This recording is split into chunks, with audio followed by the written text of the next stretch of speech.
जय Hind dear student. स्वागत है आपके अपने चैनल स्टूडेंट वार में। गाइस, जैसा कि आप सभी साथियों को मालूम है कि पल पल की लेटेस्ट अपडेट हो या किसी भी प्रकार की एग्ज़ाम संबंधित प्रिपरेशन हो, यहाँ पे आप लोगों को शानदार तरीके से करवाई जाती है। तो डियर स्टूडेंट, चैनल को सब्सक्राइब जरूर कर ले और बेल आइकन को जरूर दबा दे ताकि समय समय पे आप लोगों को सभी लेटेस्ट वीडियो मिलते रहे। तो स्टार्ट करेंगे आज का वीडियो। और गाइस, यह वीडियो उन छात्रों के लिए है जो 10th की एग्ज़ाम की तैयारी कर रहे हैं। जी हाँ, जो कक्षा 10वीं के छात्र हैं उनके लिए हम लोगों ने यहाँ पे बेस्ट प्रिपरेशन करवाने के लिए वीडियो स्टार्ट किया है और आज से क्लासेस स्टार्ट की है। तो सबसे पहले हम यहाँ पे आप लोगों को प्रिपरेशन करवाएंगे। जो साइंस आपका सब्जेक्ट है उसके जो महत्वपूर्ण वस्तुनिष्ठ प्रश्न, जैसा कि आप सभी साथियों को मालूम है कि आपके एग्ज़ाम में वस्तुनिष्ठ प्रश्न भी पूछा जाएगा। तो हम सभी महत्वपूर्ण वस्तुनिष्ठ प्रश्न यहाँ पे आप लोगों को करवाएंगे। उसके बाद आप लोगों को प्रश्न भी महत्वपूर्ण करवाने वाले हैं। तो कृपया हमारे साथ बने रहिए। आज से स्टार्ट किए हमने। और जैसे कि साइंस के अभी महत्वपूर्ण क्वेश्चन यहाँ पे आप लोगों को करवाने वाले हैं वस्तुनिष्ठ, ओके, जो कि एनसीईआरटी सिलेबस के अनुसार होंगे। और आप लोगों का आज जो अध्याय हमने स्टार्ट किया है उस अध्याय का नाम क्या है? तो अध्याय का नाम है धातु और अधातु। जैसा कि आप लोगों को मालूम है, आपके विज्ञान के अध्याय 3 में एक अध्याय है आपका, उस अध्याय का नाम है धातु और अधातु। तो आज हम इससे संबंधित महत्वपूर्ण वस्तुनिष्ठ प्रश्न देखेंगे, ओके। तो गाइस, हमारे व्हाट्सएप ग्रुप से भी ज़रूर ज्वाइन हो जाए, ओके। इसकी जो व्हाट्सएप ग्रुप की लिंक है वो आप लोगों को डिस्क्रिप्शन बॉक्स में दे दी जाएगी। वहाँ पे आप लोगों को बाकायदा इनके पीडीएफ भी प्रोवाइड करवाए जाएंगे, ओके। चलिए स्टार्ट करते। आज का यह वीडियो शानदार होने वाला है और सभी महत्वपूर्ण वस्तुनिष्ठ प्रश्न यहाँ पे कवर करेंगे अध्याय 3 के धातु और अधातु के, ओके, मेटल और नॉन मेटल के। तो चलिए स्टार्ट करते हैं। देखते हैं पहला वस्तुनिष्ठ प्रश्न। तो डियर स्टूडेंट, आपका जो पहला वस्तुनिष्ठ प्रश्न है वो है, एक तत्व ए है। क्या है गाइस? एक तत्व ए मुलायम है और चाकू से काटा जा सकता है। एक तत्व ए है और ए मुलायम है और चाकू से काटा जा सकता है। यह वायु के प्रति अक्रियाशील है और यह हवा में खुला नहीं रखा जा सकता। यह जल से बहुत तीव्र अभिक्रिया करता है। निम्नलिखित में से उस तत्व की पहचान कीजिए। तो बहुत ही प्यारा सा क्वेश्चन है और इस प्रकार के वस्तुनिष्ठ प्रश्न आप लोगों को एग्जाम में देखने को मिलेंगे। एक बार फिर से क्वेश्चन मैं रिपीट कर दूं, आप लोगों को इसका सही उत्तर करना है। एक तत्व ए मुलायम है और चाकू से काटा जा सकता है। यह वायु के प्रति अतिक्रियाशील है और यह हवा में खुला नहीं रखा जा सकता। यह जल में बहुत तीव्र अभिक्रिया करता है। निम्नलिखित में से उस तत्व ए की पहचान कीजिए। तो गाइस, इसका सही उत्तर आपको बता दूं क्या होगा। तो ऐसा वह तत्व कौन सा है? तो आपको ध्यान में रखना है, इसका सही उत्तर आपका होगा सोडियम, ओके। क्या होगा? सोडियम। देखिए, आप सभी साथियों को बता दूं, आपका जो सोडियम तत्व है, ओके, उसका परमाणु क्रमांक कितना होता है? 11 होता है। आवर्त सारणी में परमाणु क्रमांक कितना होता है? 11 होता है। और ये ऐसा तत्व है जो मुलायम होता है। कैसा होता है? मुलायम होता है और इसे हम आसानी से चाकू से काट भी सकते हैं। इसे आसानी से चाकू से काट भी सकते हैं, ओके। और एक बात, ये जो है ये वायु में अति क्रियाशील होता है सोडियम, इसलिए हम इसको हवा में कैसा नहीं कर सकते? खुला नहीं रख सकते, ओके। और यह जल से भी बहुत अधिक क्रिया कर लेता है, ओके, अभिक्रिया कर लेता है। और जैसे ही जल में क्रिया करता है तो आग वगैरह उत्पन्न हो जाती है, इसलिए इसे जल में भी नहीं रखा जा सकता। तो इसे हम लोग केरोसिन में रखते हैं। कहाँ? मिट्टी के तेल में रखते हैं, ओके। इतना आप लोगों को ध्यान में रखना है। तो इसका सही उत्तर क्या हो जाएगा? यह तत्व सोडियम है, ओके। इसी प्रकार के क्वेश्चन आप लोगों को पूछेंगे इस अध्याय से, ओके।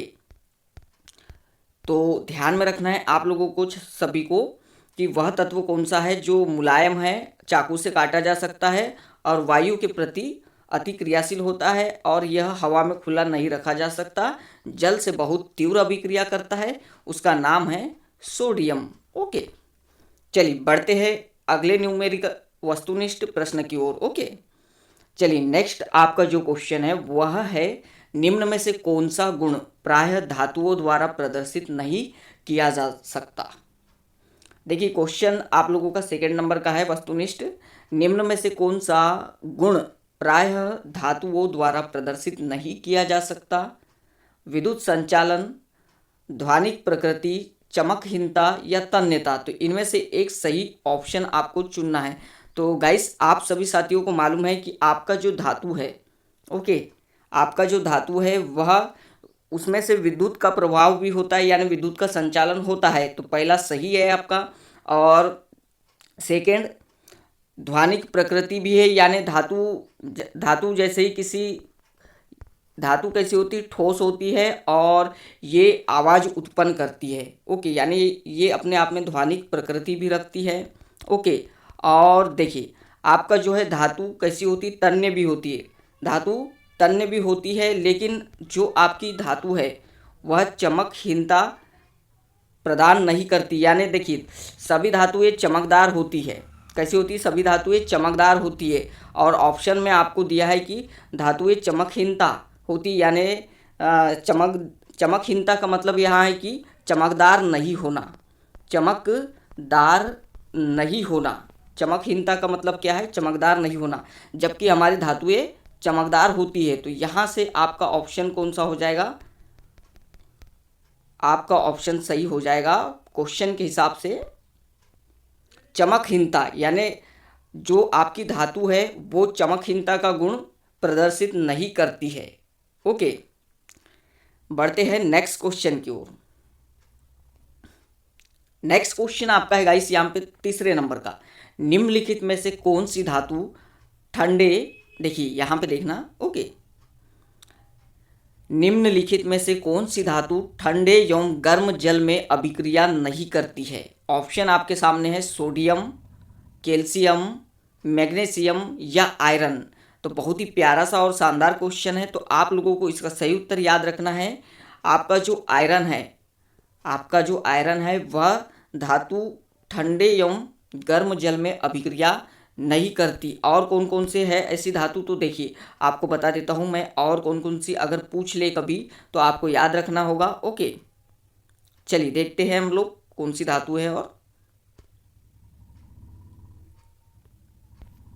तो गाइस देखिए यहाँ पे आयरन के अलावा और कौन कौन सी धातु है, तो आप लोगों को ध्यान में रखना है। आपका जो एल्युमिनियम, आयरन तथा जिंक जैसी धातुएं क्या करती है, शीतल जल मतलब ठंडे जल के साथ और न ही गर्म जल के साथ अभिक्रिया करती है। तो आपको याद रखना है, देखिए आयरन के अलावा आपकी क्या है, एल्यूमिनियम और आपकी जिंक, ये दो धातु और है जो धातु ठंडे एवं गर्म जल के साथ अभिक्रिया नहीं करती है। ओके, तो इसका सही उत्तर आप लोगों को ध्यान में रख लेना है। ओके, चलिए इसका सही उत्तर क्या ध्यान में रख लेना है गाइस आपको। तो आपका जो आयरन धातु है, ओके, आपकी जो आयरन धातु है वह ठंडे एवं गर्म जल के साथ अभिक्रिया नहीं करती है। बढ़ेंगे अगले क्वेश्चन की ओर। और अगला क्वेश्चन आपका है यहाँ पे, चलिए अगला क्वेश्चन आपका है गाइस यहाँ पे, निम्नलिखित में से कौन सी धातु प्रकृति में स्वतंत्र अवस्था में मिलती है। निम्नलिखित में से कौन सी धातु प्रकृति में स्वतंत्र अवस्था में मिलती है। तो चलिए देखते हैं इसका सही उत्तर क्या होगा। आपके सामने ऑप्शन है कॉपर, ओके, Au, जिंक और Al। तो देखिए यहाँ पे आप लोगों को सिंबल याद होना चाहिए सभी पर जो तत्व है या धातु है उनका। ओके, जैसे Cu यानी कॉपर, ओके, Au मतलब ये सोना का सिंबल है, और Gn मतलब जिंक का है, और Al का मतलब एल्यूमिनियम। तो इनमें से कौन सी धातु है जो प्रकृति में स्वतंत्र अवस्था में नहीं मिलती है। ओके, सॉरी, मिलती है। क्वेश्चन आपका है कि निम्नलिखित में से कौन सी धातु है जो स्वतंत्र अवस्था में मिलती है। तो गाइस आप लोगों को याद रखना है आपकी जो धातु है, ओके, इनमें से कौन सी धातु है। तो आपको बता देता हूँ मैं, आपको उत्तर करना होगा जो आपकी एयू धातु है। कौन सी? एयू यानी सोना। ये जो सिंबल है आपका एयू, ये सोना का सिंबल है। और ये जो धातु है वो प्रकृति में स्वतंत्र अवस्था में मिलती है। देखिए गाइस, यहाँ पे अब इम्पोर्टेंट नोट डाउन करना, आपका जो है copper, okay, AU, okay, copper, AU और एजी मतलब चांदी, ओके। एक तो तांबा, सोना और जो चांदी है वो प्रकृति में स्वतंत्र अवस्था में पाए जाते हैं। एक आपका होता है पीटी, प्लेटिनियम, ये भी आपका प्रकृति में जो है स्वतंत्र अवस्था में पाए जाते हैं चारों, ओके। लेकिन यहाँ पे देखिए, यहाँ पे कॉपर जो है एक तो संयुक्त अवस्था में भी पाया जाता है, इसलिए हमने कॉपर जो आपका है उसे सिलेक्ट नहीं किया है, ओके। तो आपकी जो इसका सही उत्तर हो जाएगा वो हो जाएगा सोना, ओके। सोना है जो कि धातु प्रकृति में स्वतंत्र अवस्था में मिलती है। नेक्स्ट क्वेश्चन देखेंगे आपका। नेक्स्ट क्वेश्चन आपका है पांचवा। सामान्यतः अधातुएं चमकहीन होती है, लेकिन निम्नलिखित में से कौन सी अधातु चमक होती है? अधातु में चमक होती है। सामान्यतः अधातुएं चमकहीन होती है, लेकिन निम्नलिखित में से कौन सी अधातु में चमक होती है? देखिए, यहाँ पे इम्पोर्टेंट नोट करना, आपकी जो अधातु है, ओके, वो कैसी होती है? चमकहीन, मतलब इनमें चमक नहीं पाई जाती है। लेकिन एक ऐसी अधातु है जिसमें चमक पाई जाती है, वो आपकी है आयोडीन, ओके। ये अपवाद है आपका आयोडीन, ओके, इसमें चमक पाई जाती है। बाकी सभी अधातुएं कैसी होती है जिनमें चमक नहीं होती है, लेकिन एकमात्र है आपकी आयोडीन जिसमें आपका चमक पाई जाती है। तो ये इंपॉर्टेंट क्वेश्चन हो जाता है, आप लोगों को एग्जाम में मिल सकता है ये वस्तुनिष्ठ, ओके। चलिए नेक्स्ट क्वेश्चन आपका देखते हैं 6 नंबर का। यद्यपि धातुएं क्षारकीय ऑक्साइड बनाती है, यद्यपि धातुएं क्षारकीय ऑक्साइड बनाती है, लेकिन निम्नलिखित में से कौन सी धातु उभयधर्मी ऑक्साइड बनाती है? तो देखिए यहाँ पे ध्यान देना, एक यहाँ पे उभयधर्मी का मतलब होता है कि वह धातु जो अम्लीय और क्षारीय दोनों होती है। कैसी? अम्लीय और क्षारीय दोनों होती है, ओके। तो यही आप लोगों को क्वेश्चन में पूछा है, ओके। यद्यपि धातुएं क्षार की होती है, क्षार की ऑक्साइड बनाती है, लेकिन निम्नलिखित में से कौन सी धातु उभयधर्मी ऑक्साइड होती है, ऑक्साइड बनाती है? और यहाँ पे उभयधर्मी ऑक्साइड का मतलब है कि वह धातु जो अम्लीय एवं क्षारीय दोनों ऑक्साइड बनाती है, दोनों गुण इनमें पाया जाता है, अम्लीय ऑक्साइड का और क्षारीय ऑक्साइड का। ऐसी धातुएं कहलाती है आपकी उभयधर्मी ऑक्साइड। तो ये धातु कौन कौन सी है? तो गाइस चलिए बता दूं, यहाँ पे बहुत बढ़िया और शानदार क्वेश्चन, सभी महत्वपूर्ण क्वेश्चन यहाँ पे आप लोगों के लिए छात्रों हमने एकत्रित किया है। देखिए, तो ऐसी धातु आपकी कौन सी है? एक तो एल्यूमिनियम है और दूसरी आपकी जिंक है। आपको ऑप्शन में ए भी मिल सकता है एल्यूमिनियम की जगह। तो अगर आपको जिंक दिखे तो जिंक भी सही कर देना है, और एल्यूमिनियम दिखे तो एल्यूमिनियम भी सही कर देना है। तो ये जो दोनों धातु है, एक तो एल्यूमिनियम और एक तो जिंक, ये दोनों कैसी होती है? ये उभयधर्मी ऑक्साइड बनाती है, ओके। ये दोनों धातु, एक तो जिंक आपकी है और एक तो एल्यूमिनियम, ये दोनों धातु आपकी बनाती है उभयधर्मी ऑक्साइड। तो अभी आपके ऑप्शन में एल्यूमिनियम दिया है तो आपको एल्यूमिनियम सिलेक्ट करना है, ओके। बढ़ते हैं अगले क्वेश्चन की ओर। अगला क्वेश्चन आपका प्यारे साथियों, सामान्यतः अधातुएं विद्युत की कुचालक होती है, मतलब अधातुओं से कोई विद्युत धारा का प्रभाव नहीं होता है। सामान्यतः अधातुएं विद्युत की कुचालक होती है, लेकिन निम्नलिखित में से कौन सी अधातु विद्युत की सुचालक होती है? तो आपको ध्यान रखना है, ओके। आपका जो ग्रेफाइट है, ओके, वह अधातु होते हुए भी विद्युत का कैसा होता है? सुचालक होता है, ओके। देन आपको ये नोट डाउन कर लेना है, जो आपका हीरा है, ओके, ग्रेफाइट है और फुलेरिन, ये कार्बन के अपरूप है। किसके? तीनों कार्बन के अपरूप है, कार्बन के अपरूप, अपरूप मतलब अयस्क, ओके। चलिए बढ़ते हैं अगले क्वेश्चन की ओर। और अगला क्वेश्चन आपका गाइस यहाँ पे, सबसे अधिक आघात वर्धनीय धातु कौन सी है? क्वेश्चन आपका है सबसे अधिक आघात वर्धनीय धातु कौन सी है, मतलब जो मार सह सके, जो मार सह सके, किसी भी चीज़ की मार सह सके, मतलब हथौड़ा हो गया या किसी भी प्रकार का आप जिससे आप मार कर सकते हो। ओके, ऐसी धातु जो सबसे अधिक आघातवर्धनी धातु है वह कौन सी है बताना है आपको। ओके, यानी हथौड़े वगैरह का मार सहन कर सके, ऐसी धातु कौन सी है। तो आपको ध्यान देना है यहाँ पे, आप लोगों की सबसे अधिक जो आघातवर्धनी धातु है वो आपका है सोना। क्या है?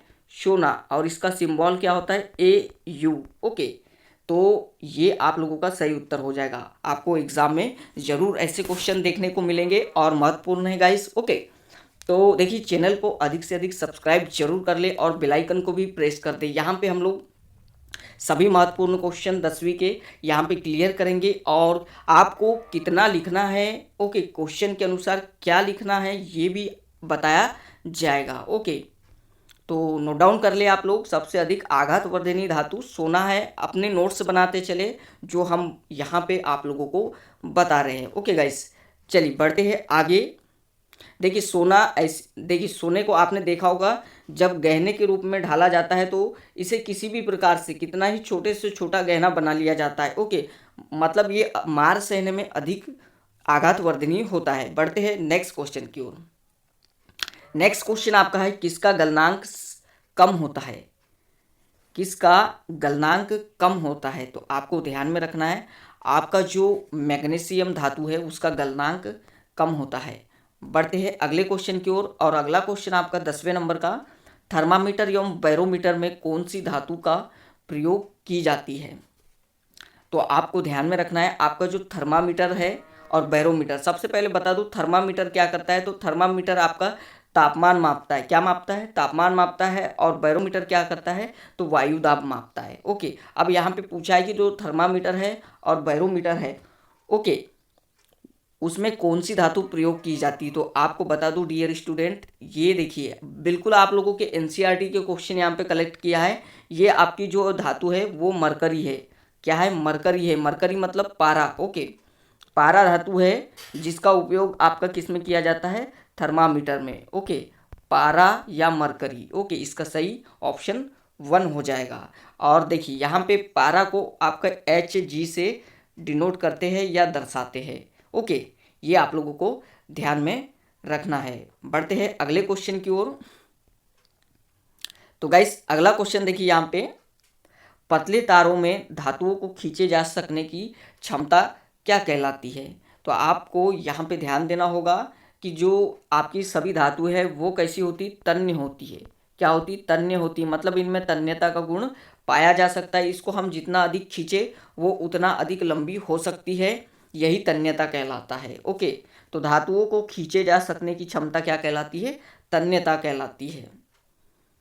आपने देखा होगा किसी स्प्रिंग को आप खींचो, ओके, या किसी तार को आप खींचो तो वो और अधिक तनता है, और अधिक लंबा होते चला जाता है। यही गुण आपका कहलाता है क्या? ओके गाइस, तन्यता कहलाता है। चलिए अगले क्वेश्चन की ओर बढ़ते हैं।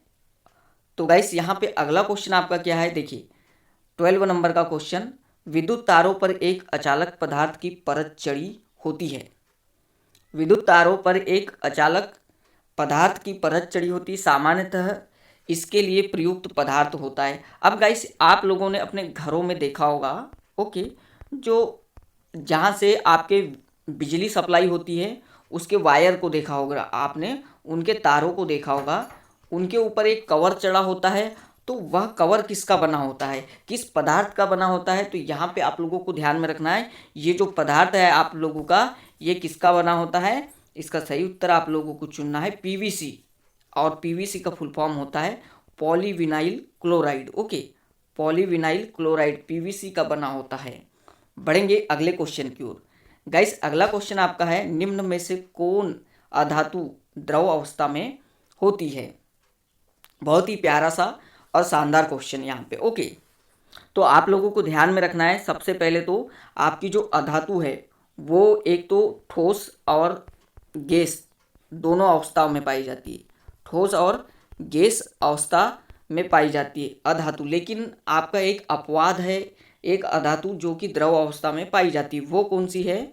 तो बता दूं मैं आपको, वो आपकी धातु है ब्रोमीन। कौन सी धातु है? ब्रोमीन। तो इसका सही उत्तर आप लोगों को सिलेक्ट करना होगा ब्रोमीन। ब्रोमीन एक धातु है जो द्रव अवस्था में पाई जाती, बाकी अधातुएं ब्रोमीन एक ऐसी अधातु है जो द्रव अवस्था में पाई जाती है और बाकी जो आपकी अधातु है वो आपकी ठोस और गैस अवस्था में पाई जाती है। बढ़ेंगे अगले क्वेश्चन की ओर।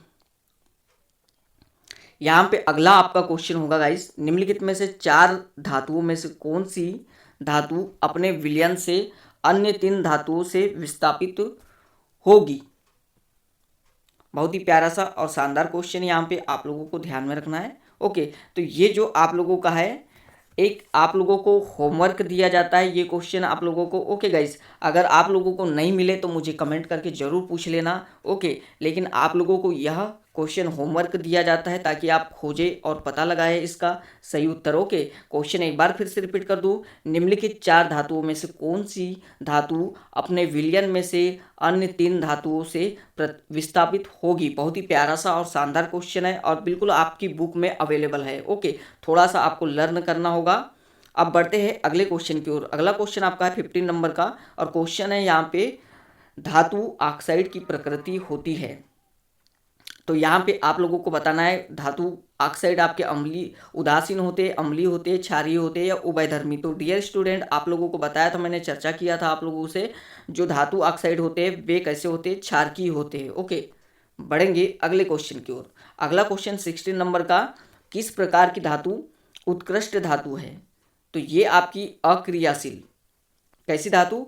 अक्रियाशील, मतलब जो वायु वायु, दाब और नमी, आर्द्रता से कोई क्रिया नहीं करती, अक्रियाशील होती है। ओके, तो ऐसी धातुएं उत्कृष्ट धातुएं कहलाती है, आप लोगों को ध्यान रखना है। बढ़ेंगे अगले क्वेश्चन की ओर। अगला क्वेश्चन आपका है, जब पानी धातु के साथ क्रिया करता है, पानी मतलब यहाँ पे H2O से है। ओके, H2O ये जल का सूत्र होता है H2O। ओके, ये जब धातु से क्रिया करता है तो कौन सी गैस उत्सर्जित करता है? तो बहुत ही प्यारा और शानदार क्वेश्चन है, यहाँ पे आप लोगों को ध्यान में रखना है। ये आप लोगों का, जब आपका जो जल है वो अगर किसी धातु से क्रिया करता है तो वो क्या बनाता है? कौन सी गैस मुक्त करता है? तो आप लोगों को ध्यान में रखना है गाइस, यहाँ पे वो यहाँ पे हाइड्रोजन गैस मुक्त करता है। कौन सी गैस मुक्त करता है? हाइड्रोजन गैस मुक्त करता है। बढ़ेंगे अगले क्वेश्चन की ओर और अगला क्वेश्चन आपका है 19 नंबर का। ओके, किस धातु को चाकू से काटा जा सकता है? हमने चर्चा किया था शुरू में, और ये जो धातु है आप लोगों की वो सोडियम धातु है। कौन सी? सोडियम धातु है, क्योंकि यह कैसी होती है? मुलायम होती है और इसे आसानी से चाकू से काटा जा सकता है। इसे जल में नहीं रखा जा सकता, इसे केरोसिन तेल में रखा जाता है, इसे वायु में खुला नहीं छोड़ा जा सकता क्योंकि अति क्रियाशील धातु होती है। कैसी? अति क्रियाशील धातु होती है। बढ़ते हैं अगले क्वेश्चन की ओर। अगला क्वेश्चन यहाँ पे 20 नंबर का है आप लोगों का, कोई धातु ऑक्सीजन के साथ अभिक्रिया कर उच्च गलनांक वाला यौगिक निर्मित करती है, यह यौगिक जल में विलय है, यह तत्व क्या हो सकता है? तो बता दूं आप लोगों को, यहाँ पे इसका सही उत्तर होगा कैल्शियम। बढ़ेंगे अगले क्वेश्चन की ओर और अगला क्वेश्चन आपका है यहाँ पे, मैग्नीशियम के दहन से जो उत्पाद बनता है वह अम्लीय होता है, क्षारीय होता है, उदासीन होता है या अम्लीय एवं क्षारीय दोनों होता है? तो आप लोगों को ध्यान में रखना है। देखिए, एक तो आप लोगों को बताया था मैंने कि जो धातु है वह कैसी होती है? क्षारीय होती है, और मैग्नीशियम आपकी क्या है? यहाँ पे धातु है, तो वह क्या कौन सा उत्पाद बनाएगी? तो ये आपका बनाएगी क्षारीय उत्पाद। ओके, बढ़ते हैं अगले क्वेश्चन की ओर। अगला क्वेश्चन गाइस यहाँ पे देखिए, बहुत ही प्यारा सा और शानदार क्वेश्चन। मैग्नीशियम का इलेक्ट्रॉनिक विन्यास है। बहुत ही प्यारा सा क्वेश्चन। अब यहाँ पे देखिए, यहाँ पे एक तो आप लोगों को वस्तुनिष्ठ प्रश्न में भी पूछ सकता है इस प्रकार का क्वेश्चन। ओके, और एक तो आप लोगों को 2 नंबर के लिए भी पूछ सकता है। तो देखिए, इलेक्ट्रॉनिक विन्यास कैसे निकालते हैं ये आप लोगों को यहाँ पे अभी मैं बताऊंगा। ओके, और कुछ महत्वपूर्ण इलेक्ट्रॉनिक विन्यास की भी चर्चा करेंगे जो आप लोगों के एग्जाम में पूछे जा सकते हैं। तो देखिए गाइस, सबसे पहले तो आप लोगों को किसी भी धातु या तत्व का आप लोगों को इलेक्ट्रॉनिक विन्यास निकालना है, किसी भी तत्व का। ओके, इलेक्ट्रॉनिक विन्यास निकालना है तो उस तत्व का आप लोगों को परमाणु संख्या याद होना जरूरी होता है। परमाणु संख्या याद करना जरूरी होता है। और आप लोगों को 1 से लेकर 20 तक के जो आवर्त सारणी में तत्व है उनके परमाणु संख्या याद होना जरूरी है। ओके, क्योंकि 1 से लेकर 20 तक में से कोई भी तत्व पूछ सकता है आप लोगों को। ओके, तो देखिए आप याद कर लोगे 1 से लेकर 20 तक के जो तत्व है उनके आप लोगों के परमाणु क्रमांक। फिर भी हम लोग कुछ महत्वपूर्ण यहाँ पे तत्व है उनके जो है इलेक्ट्रॉनिक विन्यास यहाँ पे आप लोगों के सामने चार्ट दिखा देंगे। ओके, जो आप लोगों को याद करना होगा। चलिए यहाँ पे सबसे पहले बात करेंगे, क्वेश्चन में आप लोगों को पूछा है मैग्नीशियम का इलेक्ट्रॉनिक विन्यास क्या होगा। तो गाइस यहाँ पे सबसे पहले बताया था आप लोगों को मैंने कि इलेक्ट्रॉनिक विन्यास निकालने के लिए आप लोगों को क्या करना पड़ता है, सबसे पहले परमाणु क्रमांक याद करना पड़ता है। ओके, और यहाँ पे मैग्नीशियम का पूछा है तो मैग्नीशियम का परमाणु क्रमांक कितना होता है, 12 होता है। कितना होता है, आवर्त सारणी में मैग्नीशियम का परमाणु क्रमांक 12 होता है। और आप लोगों को याद होगा आप लोगों का जो है इलेक्ट्रॉन परमाणु कक्षा में किस प्रकार प्रवेश करते हैं। तो सबसे पहले 2 इलेक्ट्रॉन जाते हैं। ओके, फिर 8 इलेक्ट्रॉन जाते हैं। ओके, फिर आपके कितने 18 इलेक्ट्रॉन। देखिए इस प्रकार से इलेक्ट्रॉन आपके जो है परमाणु कक्षा में प्रवेश करते हैं। ओके, ये पहली कक्षा हुई आपकी, ये दूसरी कक्षा हुई, ये तीसरी कक्षा और ये चौथी कक्षा। इस प्रकार आप लोगों को परमाणु की कक्षाएं चलती रहती है। ओके, पहले आप लोगों की कौन सी कक्षा चलती है, देखिए पहले के, फिर एल, फिर एम, फिर एन, इस प्रकार कक्षाएं आपकी चलती है। तो सबसे पहली कक्षा में आपके अधिकतम 2 इलेक्ट्रॉन जा सकते हैं, दूसरी कक्षा में आप लोगों के 8 जा सकते हैं, तीसरी में आप लोगों के 18 और चौथी में 32 इलेक्ट्रॉन। ओके, इस प्रकार आप लोगों के जो है इलेक्ट्रॉन कक्षा में प्रवेश करते हैं। तो चलिए हम लोग देख यहाँ पे इलेक्ट्रॉन भरते हैं। अब मैग्नीशियम की बात करते हैं हम।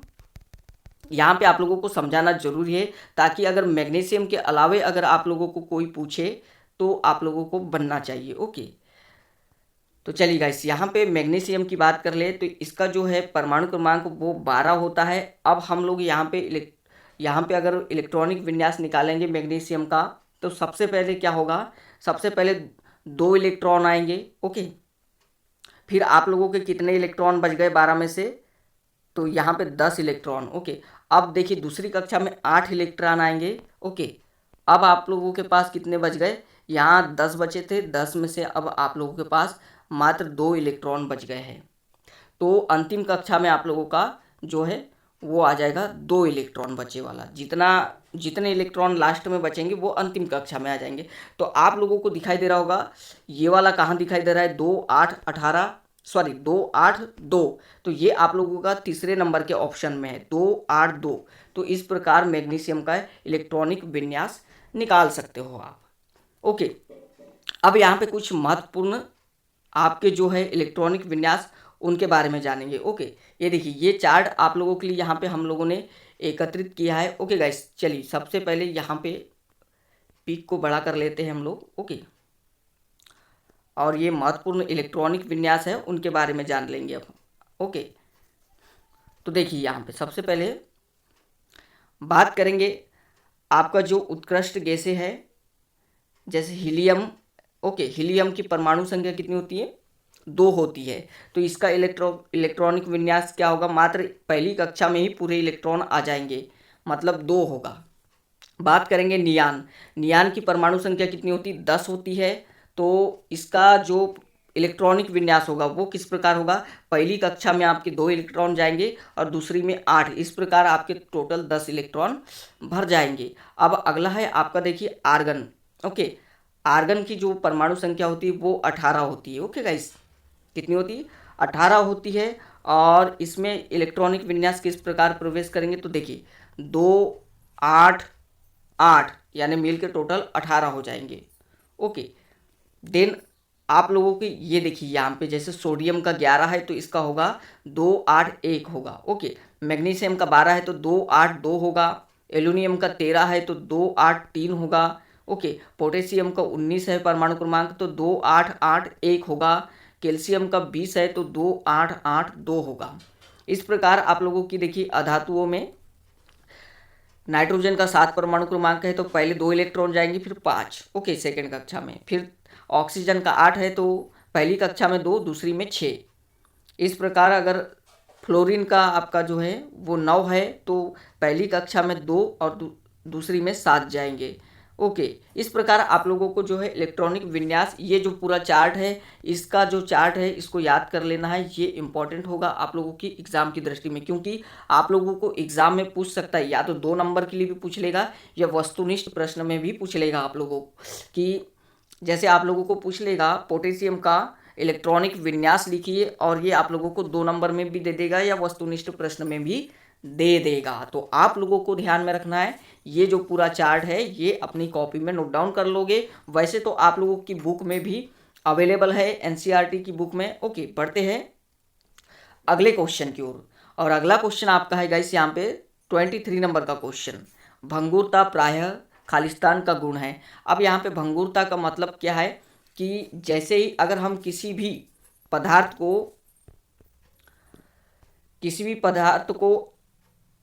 भी प्रकार की यानी किसी भी प्रकार की जो किसी पदार्थ को है किसी भी प्रकार से यानी कि प्रेशर डाला जाए, दबाव डाला जाए तो वो टूट के बिखर जाए, ये भंगुरता का गुण कहलाता है। टूट के बिखरना मतलब भंगुरता होता है, ओके।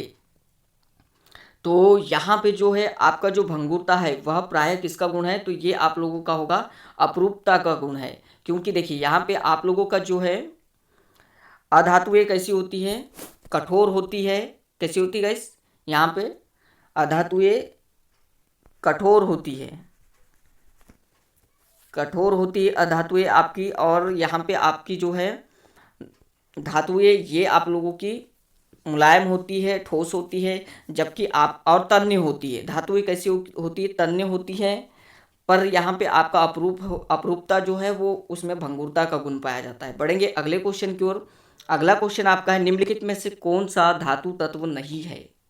निम्नलिखित में से कौन सा धातु तत्व नहीं है। देखिए यहाँ पे 4 ऑप्शन दिए आप लोगों को। पहला है सोडियम, दूसरा कार्बन, मैग्नीशियम और जिंक, ओके। इस प्रकार 4 ऑप्शन दिए हैं, इनमें से आप लोगों को सेलेक्ट करना है कि कौन सा धातु नहीं है। तो भैया साफ साफ यहाँ पे दिखाई दे रहा है आप लोगों को, आपका जो पहला ऑप्शन है सोडियम, ओके, और तीसरा मैग्नीशियम और जिंक, ये तीनों की तीनों धातुएं है। लेकिन जो आपका कार्बन है वो आप लोगों का कैसा है, अधातु है। क्या है, कार्बन अधातु है। तो आप लोगों का ये हो जाएगा सही उत्तर कि कार्बन आप लोगों की धातु नहीं है। बढ़ेंगे अगले क्वेश्चन की ओर, और अगला क्वेश्चन आपका है, निम्नलिखित में से विद्युत की कुचालक धातु है। निम्नलिखित में से विद्युत की कुचालक धातु है मतलब उसमें से आप लोगों का जो है विद्युत धारा का प्रभाव नहीं होता है। तो ये आप लोगों की है लेड धातु यानी पीबी, ओके। इसका सिंबल पीबी होता है और इसको लेड कहा जाता है, ओके। बढ़ते हैं अगले क्वेश्चन की ओर, और अगला क्वेश्चन आपका है 26 नंबर का। धातु ऑक्साइडों की प्रकृति प्रायः होती है। तो आप लोगों को बताया था गाइस, यहाँ पे आप लोगों की जो धातु ऑक्साइड होती है वह कैसी होती है, क्षारीय होती है, ओके। तो गाइस यह थे आपके जो अध्याय 3 के वस्तुनिष्ठ प्रश्न, ओके, धातु और अधातु के 10वीं के साइंस के क्वेश्चन। गाइस आप लोगों को यह वस्तुनिष्ठ प्रश्न अधिक से अधिक पसंद आए हो तो कृपया करके चैनल को सब्सक्राइब जरूर कर ले और बेल आइकन को प्रेस कर दे, ताकि हम आगे आप लोगों की जो यूनिट्स है उनके भी वस्तुनिष्ठ प्रश्न बना सके और आप लोगों को प्रोवाइड कर सके। गाइस अधिक से अधिक अपने दोस्तों को चैनल की लिंक शेयर करें, और यहाँ पे सभी लोगों को यह वस्तुनिष्ठ प्रश्न मिलना चाहिए, ये हमारी यहाँ पे मोटिव है। तो ध्यान रहे आप अधिक से अधिक चैनल को सब्सक्राइब जरूर करें, ओके, और शेयर भी जरूर करें, ओके गाइस। मिलते हैं नेक्स्ट वीडियो के साथ, और कमेंट करके जरूर बताइए कि वीडियो आप लोगों को कैसा लगा। Thank you guys.